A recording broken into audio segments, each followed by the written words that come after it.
propose qu'on commence.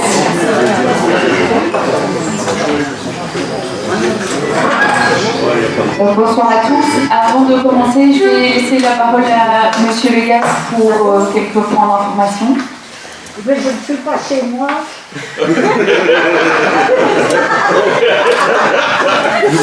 N'oubliez pas de rallumer vos GSM en sortant. Ça c'est l'information. Donc, pour ceux et celles qui auraient été distraits, nous avons un week-end festif en perspective. Non seulement le vendredi, mais aussi le samedi et même le dimanche. Donc c'est la totale. Dans le parc, pour ce qui concerne le samedi, avec une soirée sous chapiteau avec food truck, et le vendredi, comme d'habitude, l'apéro ballon, et le dimanche, la brocante. Mais je voulais aussi vous parler d'autre chose. Nous avons donc maintenant connaissance d'un planning qui certes est encore théorique, mais bien réel, et qui est sujet évidemment à évolution, concernant les travaux sur la place de Wiesbeck. Donc, nous avons eu un contact avec les sous-traitants qui doivent intervenir avant l'entrepreneur qui travaille à la fois pour l'égouttage et la partie supérieure. Donc les sous-traitants et les régies d'ailleurs, hein, donc il s'agit de l'eau, de l'électricité, des télécoms, enfin, ils doivent intervenir déjà ici fin du mois. Donc on parle du lundi 29 septembre. Sans doute que dans un premier temps il y aura des fouilles, des sondages, du piquetage, et puis viendront les travaux de tranchées. Ils commenceront par la connexion de la cabine de Quenast en haute tension. Donc là on n'est pas exact de Quenast, de la route de Quenast, pardon. Là on n'est pas sur la place proprement dite, et puis directement après dans la foulée. Ça va durer un semestre quasiment, donc du 29 septembre au fin mars, voire début avril, raccordement inclus. Et puis commenceront dans la foulée les travaux d'égouttage, et enfin à la suite les travaux donc, de reconstruction de la place avec les éléments linéaires, etc. Voilà, les informations seront distribuées évidemment aux riverains de manière privilégiée, distinctement, mais je voulais vous donner cette information primeur puisque c'est une réunion qui a eu lieu à Ciel avant-hier. Voilà pour la place de Wiesbeck. Je sais que ça intéresse certains d'entre vous plus particulièrement puisqu'ils y habitent. Voilà, c'est tout ce que je voulais dire. Alors, il y avait M. Zelman ici qui souhaitait prendre la parole.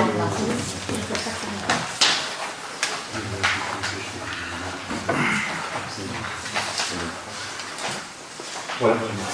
Oui, donc merci. Je voulais juste prendre la parole brièvement pour signaler en fait que dans le cadre de mon travail, je vais commencer des cours du soir en sciences administratives, et la plupart des cours vont tomber dès mardi, donc je vais être absent à pas mal de conseils communaux.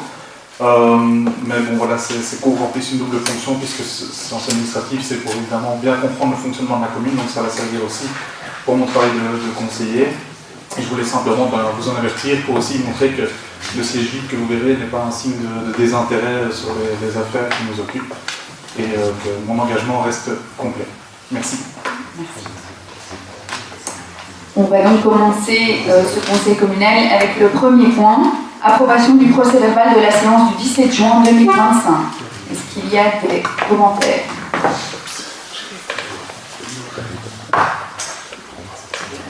Monsieur Maillard ?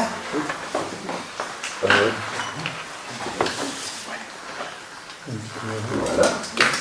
Donc par rapport au point 38, je l'avais demandé la dernière fois, mais comme Mickaël n'était pas là, donc le point a été retiré. Est-ce qu'il y aurait moyen de préciser que le point a été retiré moyennant la prise d'information quant au devenir des zones captées à Rebelle? Je vais simplement dire le point est retiré. Même dans un degré décisionnel, ça me paraît un peu léger.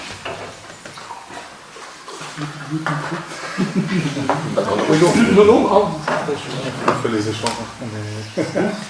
Voilà. Et dans l'ordre, je vous invite vraiment, quand vous voulez que quelque chose soit acté, donc déjà je rappelle que le règlement d'ordre intérieur du Conseil, qui vous a été donné en copie la séance précédente, a été modifié en spécifiant qu'on n'actait donc plus les interventions des conseillers. Je ne dis pas que c'est ça ici, mais je rappelle quand même le contexte. Pour le reste, c'est le conseil communal qui est maître du procès verbal. Donc je pense que le plus simple, plutôt que de faire appel à la mémoire ici, 2 mois et demi après, c'est de le signaler au moment même de la séance quand le conseiller estime qu'il y a quelque chose qui doit être acté au PV. Donc je suis le secrétaire de séance, mais c'est le conseil communal qui est maître du procès verbal. Je vais juste rappeler que jusqu'à présent, quand on a reporté un point, c'est parfois à la demande du collège, parfois de la majorité, parfois de la minorité.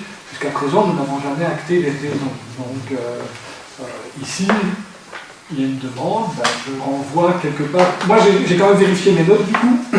J'ai juste acté que le point a été reporté. Donc, pour le reste, c'est au conseil. Si le conseil accepte je demanderai de bien formuler ce qui doit être acté, si c'est le cas. Et alors, on adapte dans le PV du conseil. Il n'y a pas de souci sur le principe. Mais je rappelle jusqu'à présent qu'un point a été reporté. Quand il y a un vote pour un rejet, ça bien entendu, vous avez déjà vu, c'est déjà acté. Je remets même le point d'avant, et puis le vote apparaît, bien entendu, puisqu'il y a eu un vote. Et on acte le rejet. Quand c'est un simple report, parce que l'administration a décidé, parce que le conseil a décidé de reporter un point, jusqu'à présent, nous n'avons jamais acté la raison. C'est d'un retrait. Oui, ou d'un retrait. C'est déjà arrivé aussi. Il y a déjà eu des retraits, déjà eu des reports. Et on acte simplement que le point a été retiré ou que le point a été reporté. Mais voilà, si le conseil souhaite changer sa pratique, dans un cas comme ça, on dit que tout est possible. Monsieur Elias. J'entends ce que le directeur général, secrétaire de séance, nous précise et j'adhère complètement. Donc je propose qu'à l'avenir, pour qu'on ne se retrouve pas dans pareilles circonstances, précisez-le et actons-le, en tout cas la formulation, quitte à le rédiger en séance, mais enfin, actons-le directement. Ici, dans le cas présent, ça fait quand même un temps certain. Alors, j'aimerais autant, personnellement, parce que je n'ai pas à souvenir précisément de l'échange et de la motivation, et monsieur le directeur général nous précise à l'instant qu'il n'a pas de notes, qu'il n'a pas repris ça dans les notes, puisque, a fortiori, il n'était pas question de le reprendre. Donc, je propose qu'en l'état, pour la question qui nous occupe, on laisse les choses en l'état, donc. Mais à l'avenir, on en tire enseignement et on précise. Ça va? Oui. Merci à vous de votre compréhension. Pas d'autres demandes d'intervention? On peut passer au vote. Monsieur Bégas. Oui. Madame Benitez. Oui. Monsieur Demol. Oui. Monsieur Morel. Oui. Madame Fulco. Oui. Madame Mancini. Oui. Monsieur Denimal. Oui. Monsieur Hotet. Oui. Monsieur Zegler. Oui. Madame Jacquemart. Abstention. Monsieur Vorboman. Oui. Madame Bombois. Oui. Madame Thiel. Oui. Madame Van Kerkhoven. Oui. Madame Van Oudenarde. Oui. Madame Demaret. Oui. Monsieur Valkener. Oui. Monsieur Mayer. Oui. Madame Béliard. Oui. Monsieur Isolman. Oui. Madame Fulco. Oui. On peut passer au point suivant, approbation du procès-verbal de la séance du 26 août 2025. Est-ce qu'il y a des demandes d'intervention? Monsieur Mayer. Alors, nonobstant ce qu'on vient de dire, effectivement, c'est aussi un retrait de points où il n'y a pas de motivation qui était... voilà. Donc, c'était concernant le retrait du point sur les jetons de présence en monnaie locale.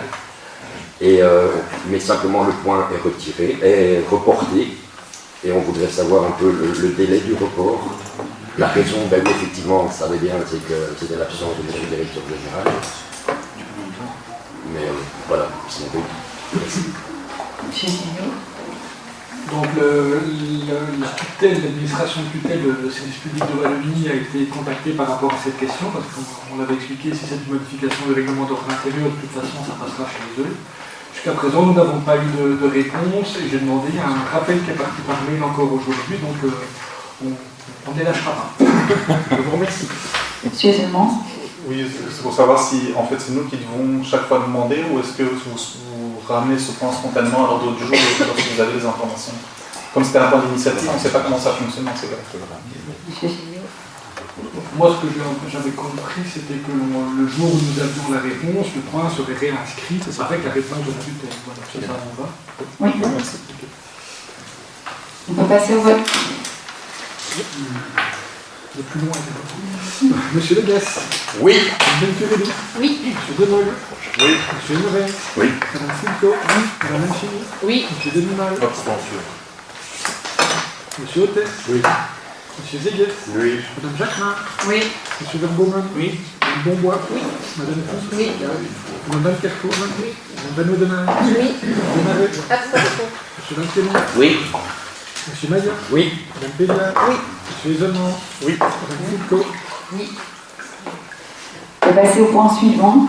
Fabrique d'église protestante de Clavec, budget 2026, avis. Est-ce qu'il y a des demandes d'intervention, Monsieur Legas? Oui, je pense que dans le cas présent, il est important de donner quelques mots d'explication. D'abord, c'est une fabrique d'église, certes protestante, mais qui officie sur plusieurs communes et se trouve non pas sur notre commune, mais bien sur la commune voisine. Comme vous l'aurez constaté, il y a un prorata, une clé de répartition qui a été établie il y a un temps certain, plusieurs décennies vraisemblablement. Je n'ai pas la date précise en tête, mais nous pourrions la retrouver en faisant quelques fouilles. Dans le cas qui nous occupe ici, outre cette particularité, une autre particularité, vous l'aurez constaté dans la note, mais je tiens à l'expliciter, c'est qu'ils ne procèdent pas par emprunt à l'extraordinaire pour effectuer leurs travaux. Ce qui n'est pas du tout l'usage dans notre commune, ni dans d'autres d'ailleurs, dans aucune des fabriques d'église autres de notre commune, ni dans les communes voisines. Le fait est qu'à Tuby, semble-t-il, ils aient d'autres usages, peut-être contraints, je l'ignore, semble-t-il, par la région et le fait qu'ils soient sous CRAC.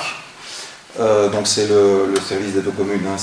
Mais au-delà de ça, nous tenons, nous, à faire valoir notre point de vue, parce que lorsque on ne procède pas par emprunt et on ne rembourse pas leur annuité d'emprunt dans le cadre du budget, en tout ou en partie d'ailleurs, c'est pas nécessairement automatique, ça vient complètement à charge de notre extraordinaire. Ce qui veut dire qu'en substance, s'ils font des travaux pour 50 000 €, indépendamment de la clé de répartition, oublions-la un court instant, c'est 50 000 € qui sortent de notre extraordinaire et qui vont directement être transférés à l'extraordinaire de la fabrique d'église en question. Ce qui veut dire que ça ampute notre capacité d'investissement d'autant. Et donc notre raisonnement est le suivant: nous devons opérer pour cette fabrique d'église comme pour les autres, comme il y a d'usage dans notre commune et dans d'autres, plutôt que de prendre à charge complète l'investissement fait à l'extraordinaire par l'église protestante, quand bien même il y a cette fameuse, entre guillemets, injonction régionale due au fait qu'il soit sous CRAC. Ça, c'est pas... Alors, autre chose, et là, je vous demanderai d'être plus nuancé que je peux peut-être l'être moi-même, mais la clé de répartition, puisqu'elle existe depuis un certain nombre d'années, plusieurs décennies, mériterait d'être challengée par ailleurs. Je ne suis pas convaincu que celles et ceux qui fréquentent la fabrique d'église soient nécessairement tous tubisiens, ni même rebecquois, et que cette clé soit l'exact reflet des paroissiens qui fréquentent plus ou moins régulièrement, de manière assidue ou pas d'ailleurs, assidue ou pas. Il peut y avoir des Brénois, des I3, que sais-je. Enfin, et donc, il serait intéressant, mais là ça dépasse la décision de ce soir, c'est un autre débat, à un moment donné d'avoir, de challenger le chiffre et la clé de répartition. Ce pourrait être à notre désavantage, soyons clairs. Ce n'est pas nécessairement la recherche d'économie et d'avoir un chiffre qui correspond à notre avantage, mais le risque existe. Voilà pour les explications. Est-ce qu'il y a d'autres demandes d'intervention? On peut passer au vote. Monsieur Bélias. Donc non, c'est un avis défavorable que je propose de faire. On vote sur quoi? Sur défavorable. Sur défavorable, alors c'est oui. Oui. Madame Venturelli. Oui. Monsieur Denoré. Oui. Monsieur Honoré. Oui. Madame Foucault. Oui. Madame Mancini. Oui. Monsieur Deninal. Oui. Monsieur Hotep. Oui. Monsieur Zéguet. Oui. Madame Jacquemin. Oui. Monsieur Gordoman. Oui. Madame Bonbois. Oui. Madame Fous. Oui. Madame Van Kerkhove. Oui. Madame Van Oudenarde. Oui. Madame Demarais. Oui. Monsieur Van Quenet. Oui. Monsieur Maillot. Abstention. Madame Béliard. Oui. Monsieur Fézemans. Oui. Madame Foucault. Oui. Est-ce que je peux demander, monsieur le directeur général, dans le cadre du PV, de motiver, tel qu'on vient de l'évoquer, enfin ça transparaît de la note, hein, mais dans la délibérée, ça transparaît. Ça apparaît dans la délibération. Oui, c'est vrai. Il est mis considérant cependant qu'il convient d'inviter la fabrique à financer ses travaux Exact. d'une certaine ampleur par emprunt plutôt que par des subventions extraordinaires Tout à fait. communales. Non, non. C'est pas un Non, non. fond, j'ai envie de dire que c'est bien expliqué. Parfait. On peut passer au point suivant, le point 4, Centre public d'action sociale CPS, tutelle d'approbation compte de l'exercice 2024.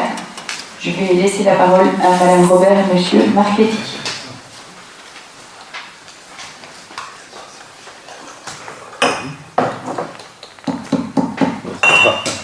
Et voilà.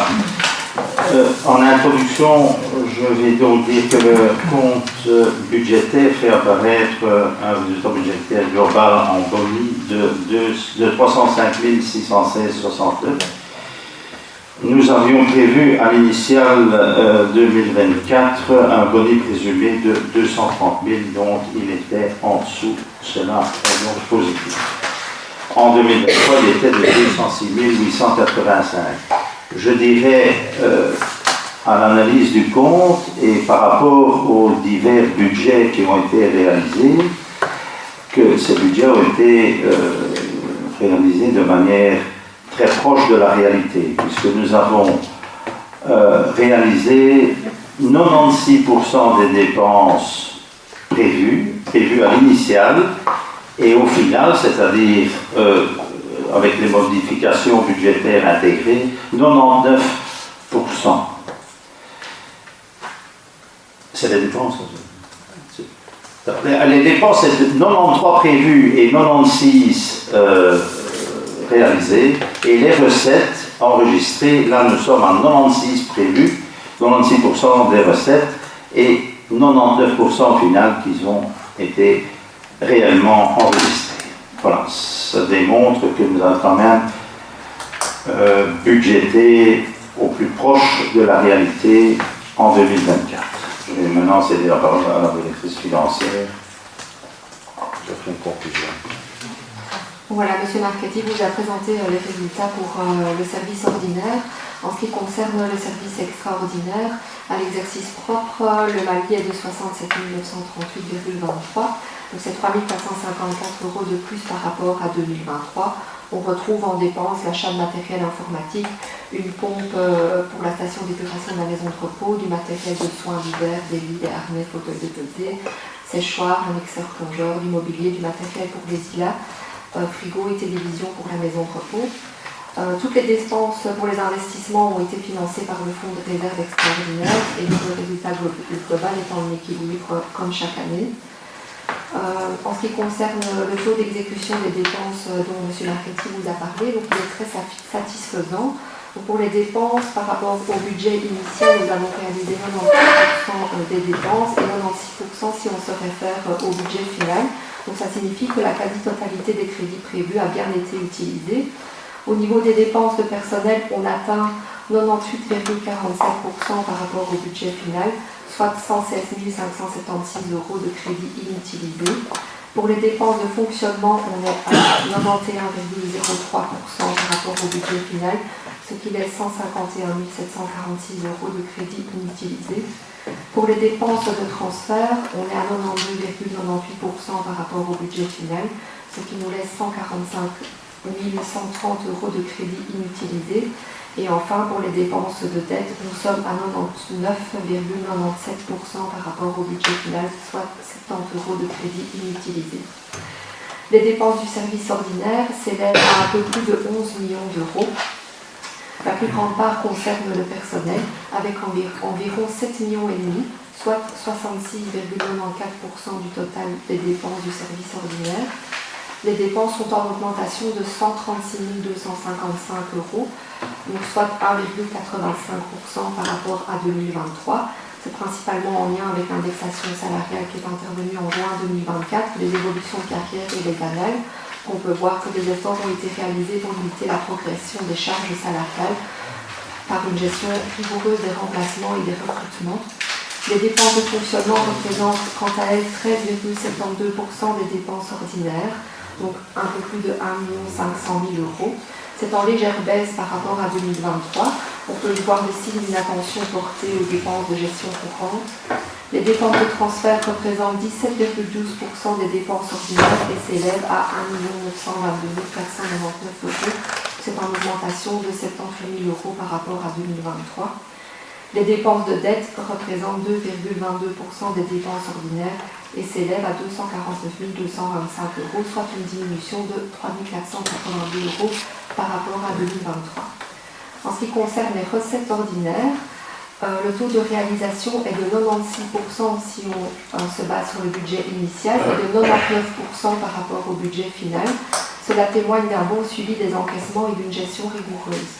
Au niveau des recettes de prestations, on atteint 96,61% des recettes prévues au budget initial et on dépasse même les recettes qui étaient prévues au budget final, donc soit 15 145 € de plus. Pour les recettes de transfert, on est à 97,84% par rapport au budget final, soit 187 297 € de moins. Il s'agit surtout de la récupération du revenu d'intégration ou subside pour intégration par le travail, car moins de dépenses. Il y a eu moins de revenus d'intégration et par conséquent moins de recettes.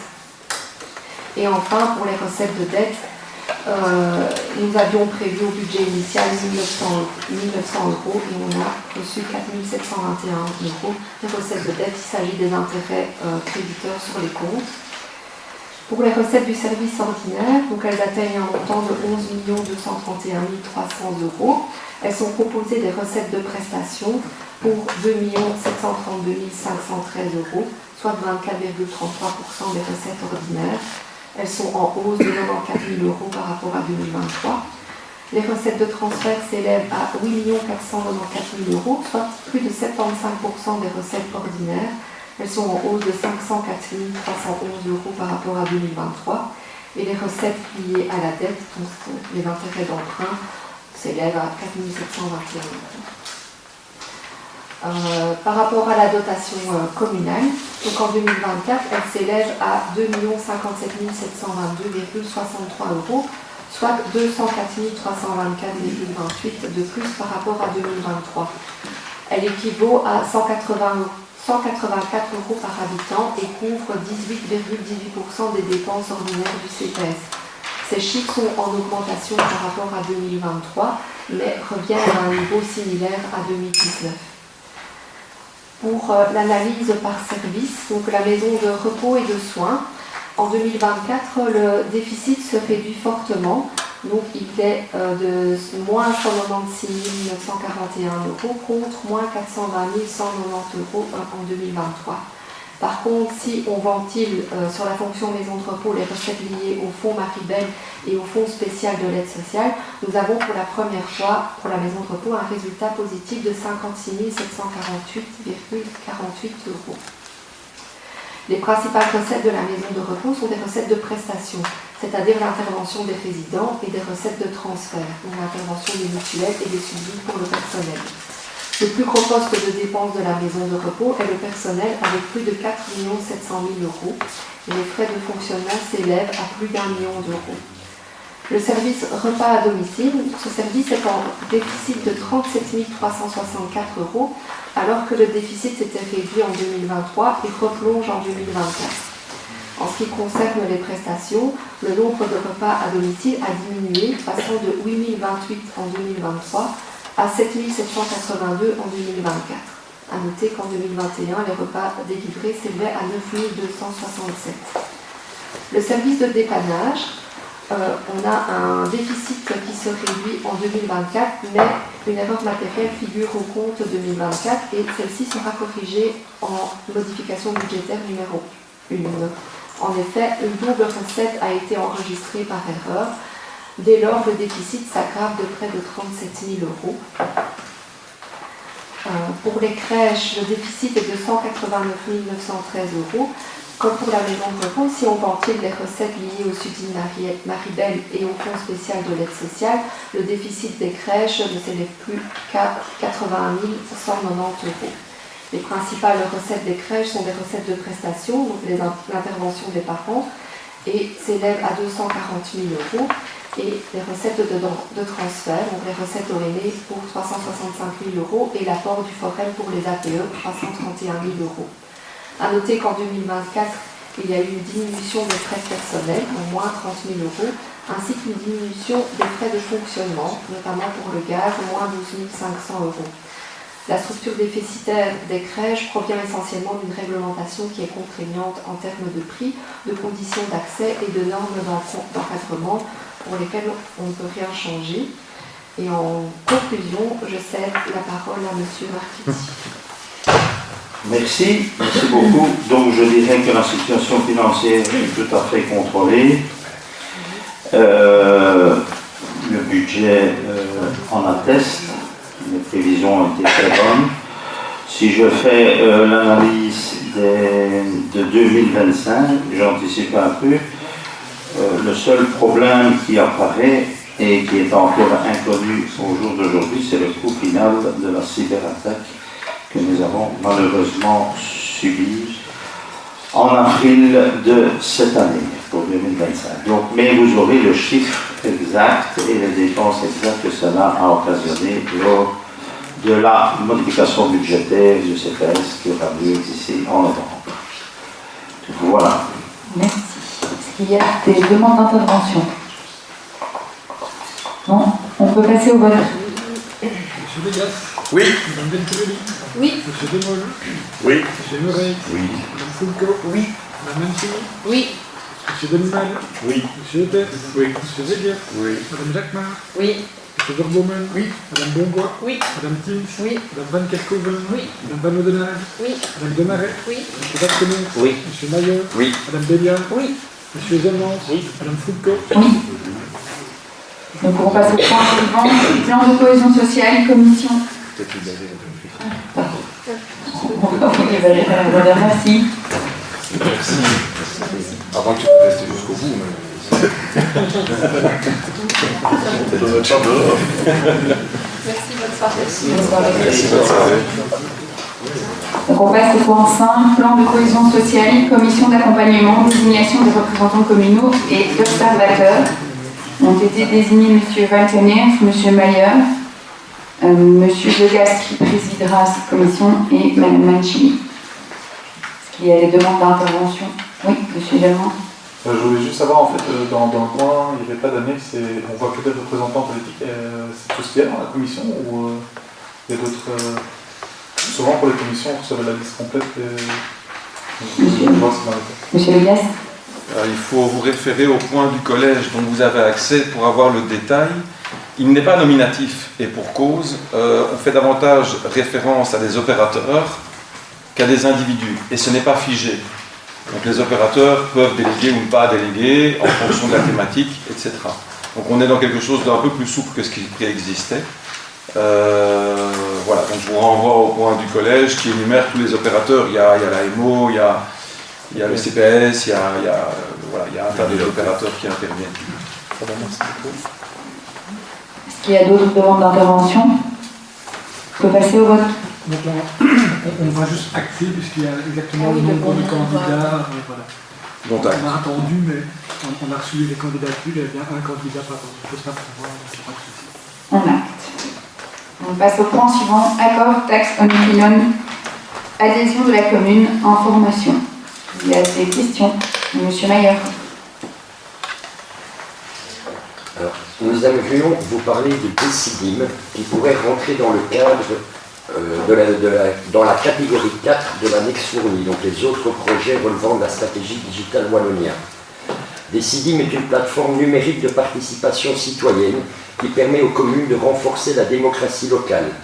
Elle offre un espace transparent et structuré où les habitants peuvent déposer des propositions, voter, débattre et suivre l'avancement des projets. Pour les élus, c'est un outil qui facilite la consultation, rend les décisions plus lisibles et améliore le dialogue avec la population. C'est une solution libre, gratuite et déjà utilisée par de nombreuses villes en Europe. Elle peut s'adapter aux besoins de chaque commune, qu'il s'agisse d'impliquer les citoyens dans l'élaboration du budget participatif, par exemple, de consulter sur des projets d'aménagement ou de suivre la mise en œuvre de politiques locales. En un mot, c'est un levier concret pour associer davantage les habitants à la vie communale tout en renforçant la légitimité des décisions du collège et du conseil. Le BOSA, Service public fédéral stratégique et appui, offre ce service aux administrations et apporte son soutien pour son implémentation. Pour terminer, je me permets de vous citer dans votre déclaration de politique communale, la concertation et la participation citoyenne sont des piliers de notre engagement pour revitaliser la démocratie locale. Je vous remercie. Merci, monsieur Legas. Je voudrais remercier M. Mayer pour la recherche qu'il a faite et proposer au directeur général de prendre acte de la suggestion de M. Mayer. Je fais à votre place. Comme ça, ce sera dans le PV. Merci. Oui, la suggestion de M. Mayer. Je peux t'envoyer le texte. Decidim, c'est D-C-D-I-M Decidim, comme ça. Ah, pardon. Comme ça, c'est terminé. On peut passer au point suivant. Modification au règlement de circulation routière, rue Tienbeek, modification des mesures de stationnement. Il y a des questions. Oui, Madame Béliard. Nous nous permettons de réitérer notre demande que la matérialisation par ligne blanche soit complétée par des panneaux routiers permettant aux forces de l'ordre d'agir en cas de problème. Ce qui arrive souvent malheureusement.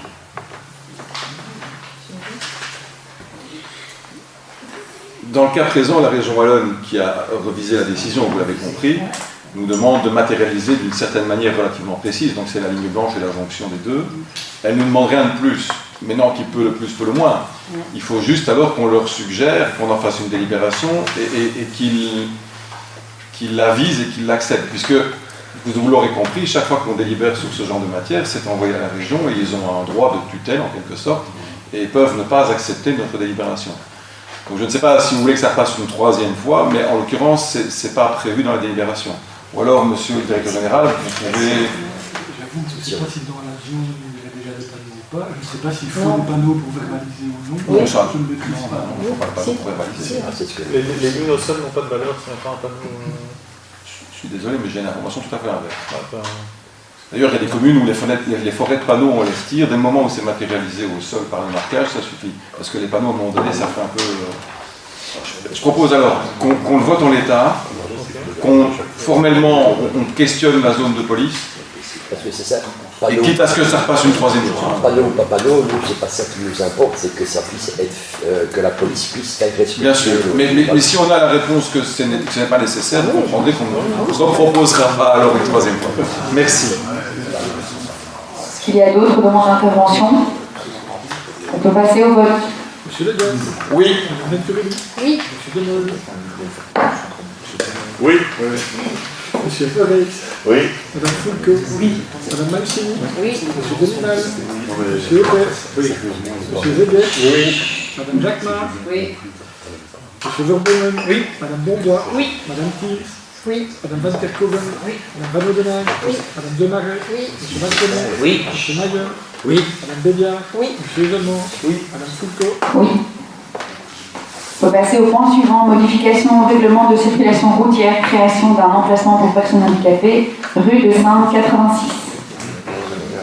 Il y a des demandes d'intervention. On peut passer au vote. Monsieur Degas. Oui. Madame Venturelli. Oui. Monsieur Demol.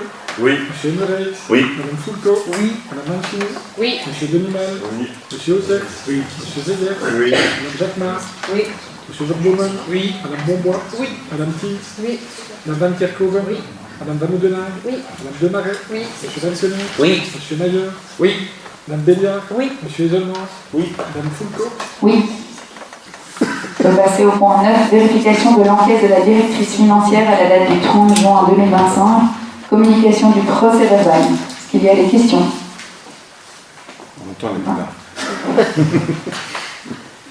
On l'a libérée. On peut passer au point suivant. À chaque fois.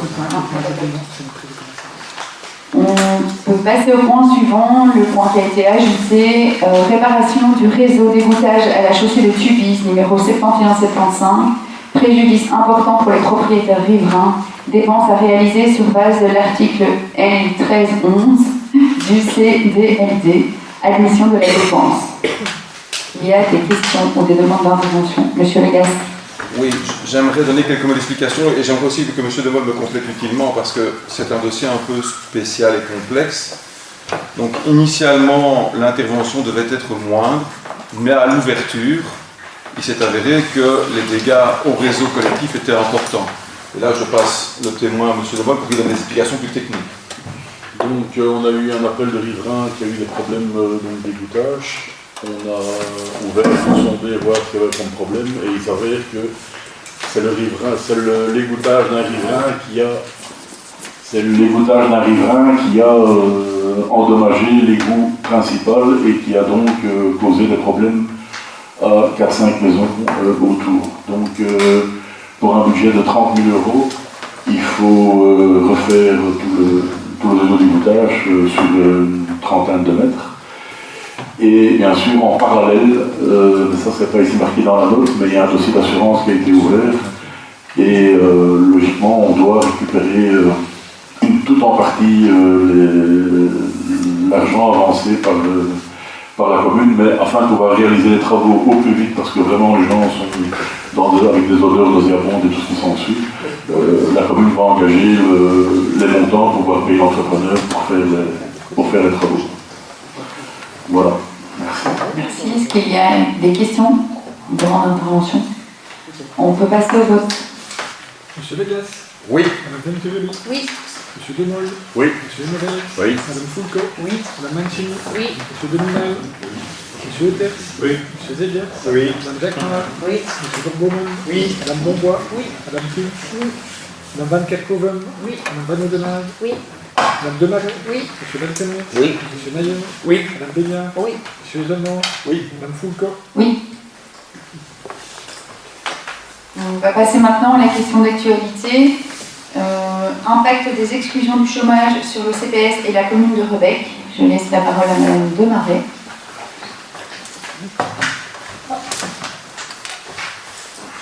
Merci.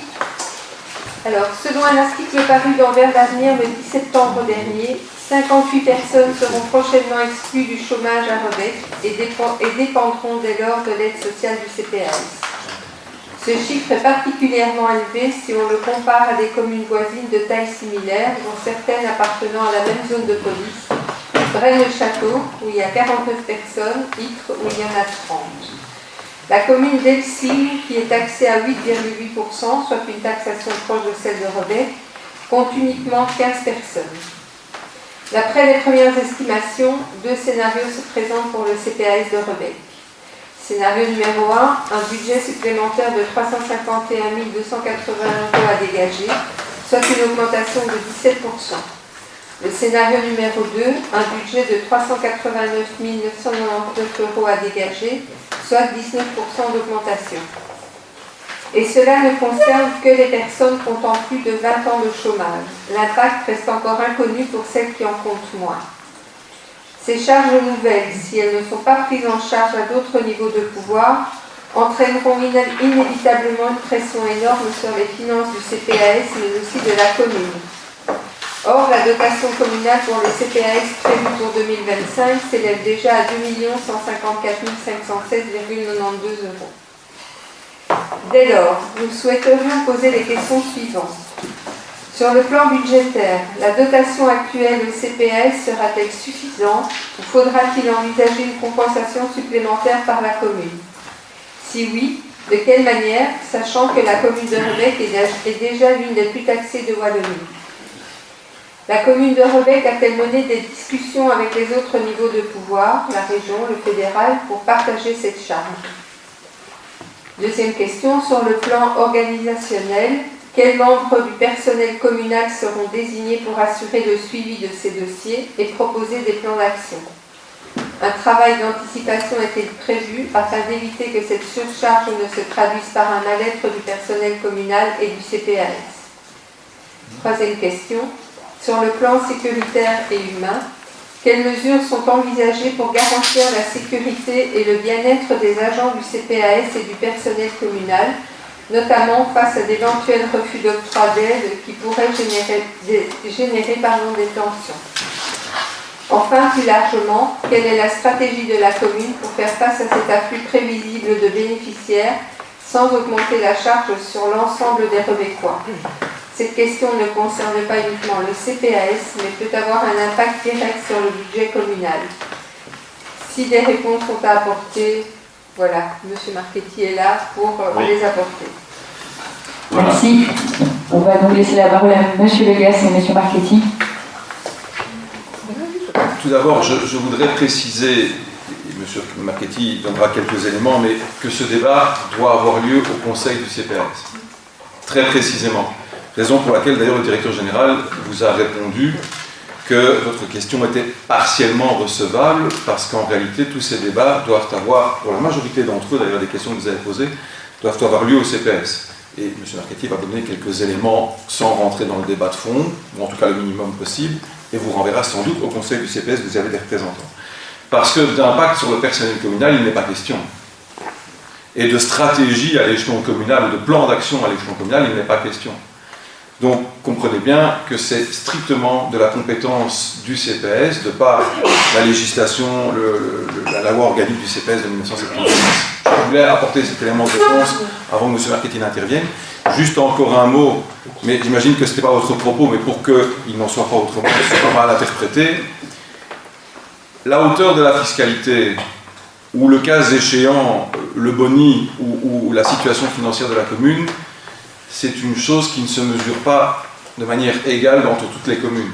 Les services ne sont pas les mêmes, les tailles ne sont pas les mêmes, et thésauriser de l'argent, ce n'est pas un indice de bonne gestion. Au contraire, c'est le service rendu qui est important. Donc la fiscalité, on peut en débattre à l'infini si vous le souhaitez, mais dire qu'on est la commune la plus taxée, d'abord c'est pas la réalité. Vous avez dit parmi les communes les plus taxées, j'entends la nuance, mais on a aussi des services qu'on ne retrouve pas par ailleurs, donc c'est important de le mentionner. Mais ça c'est un autre débat et j'imagine que vous ne voulez pas qu'on glisse sur ce débat-là. Donc je vais céder la parole à M. Marchetti pour les aspects qui le concernent. Voilà, j'ai bien lu cet article et j'ai été vraiment très très étonné. Parce que, en plus, le journaliste Arnaud Hubert cite le SPW, comment savent-ils, ce sont des devins, ils ont vu ça dans une boule magique, je vous explique. D'abord, les chiffres que j'ai ne sont pas les mêmes du tout. Moi, j'ai une estimation de la région wallonne, parce qu'on n'a aucune estimation de l'ONEM. L'ONEM ne communique pas avec le CPS, c'est une communication zéro. Ne sont pas de 58, je ne parle que le 1er janvier, c'est 33. Il y a déjà une différence.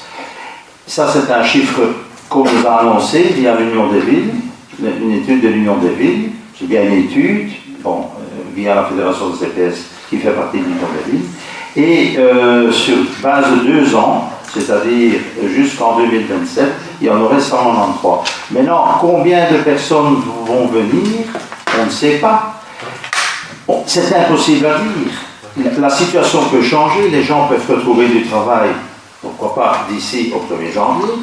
Il y a un tas de gens, j'entends ça, qui sont malades, ils vont, comme on dit entre guillemets, se mettre sur un mutuelle. On ne sait rien du tout. En plus, le calcul du RIS et le fait de donner le RIS est de toute façon une obligation légale. Quand quelqu'un y a droit, on n'y échappe pas. Ce n'est pas comme l'action sociale où on examine évidemment la situation propre et les dépenses et les recettes. Mais un RIS, vous êtes obligé de le donner. Il y a 3 sortes de RIS. Voilà, la personne va être dans quelle catégorie? Il y a un RIS pour les familles à charge, c'est 1776. Il y a un RIS pour les isolés, c'est 1314. Et un RIS pour les cohabitants, 876. Il faut examiner la situation du ménage global. On ne sait rien dire. Et puis, ce qui est fondamental, c'est que nous ne savons pas aller au-devant des gens. On peut bien, ça je l'ai déjà répété 1000 fois, faire de la communication générale en disant le CPS est à votre service en cas de besoin, mais on ne peut pas, sur les futurs exclus qu'on ne connaît pas, on ne peut pas aller leur dire venez, on est là. Donc combien de personnes vont pousser la porte du CPS, on ne le sait pas. Et le vrai chiffre ne sera même pas au budget, il sera en modification budgétaire, parce qu'on sera 8 mois, on aura fait 8 mois dans l'année 26. Voilà, donc évidemment on va faire face, on est obligé, et puis bon, les gens vont se retrouver dans des situations quand même difficiles, un certain nombre de personnes, mais on est vraiment dans une inconnue totale. Quant à la réorganisation, il y aura un débat au Conseil de l'action sociale, évidemment, et vous pourrez tous en discuter avec vos conseillers qui seront, eux, vont faire partie de la décision quant à l'organisation notamment des services et tout ça pour faire face à ce problème, qui va être un gros problème pour le CPS. Le refinancement, c'est la même chose. Il y a une enveloppe globale de 300 millions au niveau du fédéral. On ne sait pas combien on va avoir. On ne sait pas combien ce CPS-ci va recevoir. On est dans une inconnue totale. Et je répète que l'ONEM ne communique rien. Voilà. Donc, on va voir ça les mois qui suivront. tout ce qu'on peut vous répondre, donc ce sera impactant. Mais on connaîtra l'impact dans quelques mois. Merci. On clôture donc ici la séance publique. Merci à tous. Ce fut court.